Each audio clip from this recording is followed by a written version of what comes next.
نگران صوبائی وزیر صحت Punjab primary health care doctor Jamal Nasir کا Ausaf media group head office کا دورہ۔ گروپ چیئرمین مہتاب خان نے ڈاکٹر جمال ناصر کا استقبال کیا۔ وزیر صحت نے پنجاب میں ضلع کی سطح پر صحت کی سہولیات فراہم کرنے کے عزم کا بھی اظہار کیا۔ اسلام آباد سے ندیم چودھری رپورٹ کر رہے ہیں۔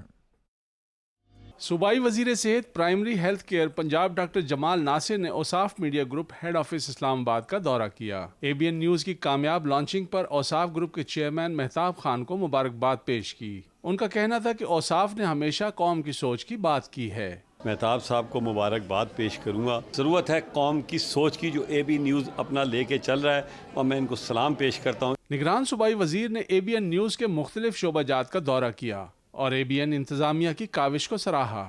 اس موقع پر نگران صوبائی وزیر نے صحت کی سہولیات سے متعلق گفتگو کرتے بتایا کہ صوبہ بھر کے بنیادی مراکز صحت کی سطح تک 24 گھنٹے سہولیات فراہم کی جائیں گی۔ یہ تو خاص طور پہ میرے ٹارگٹ میں ہم نے اجازت نامے کے لیے لکھا ہوا ہے الیکشن کمیشن کو کہ ان کو ہم کس طرح سے جو ہے نا پکے میں کریں گے۔ 24 گھنٹے وہاں ڈیوٹی پہ لوگ موجود ہیں۔ ایک ہاٹ لائن موجود ہے، کہیں کوئی ڈاکٹر موجود ہے نہیں ہے، یا کوئی لڑائی جھگڑے کا ہو گیا یا کوئی ہمارا عملہ تعاون نہیں کر رہا، تو ہم ساری چیزیں اس کو مانیٹر کر رہے ہیں۔ چیئرمین اوصاف میڈیا گروپ مہتاب خان نے Ausaf media group head office آمد پر ڈاکٹر جمال ناصر کا شکریہ ادا کیا۔ کیمرامین محمد اکرم کے ساتھ ندیم چودھری، ABN نیوز، اسلام آباد۔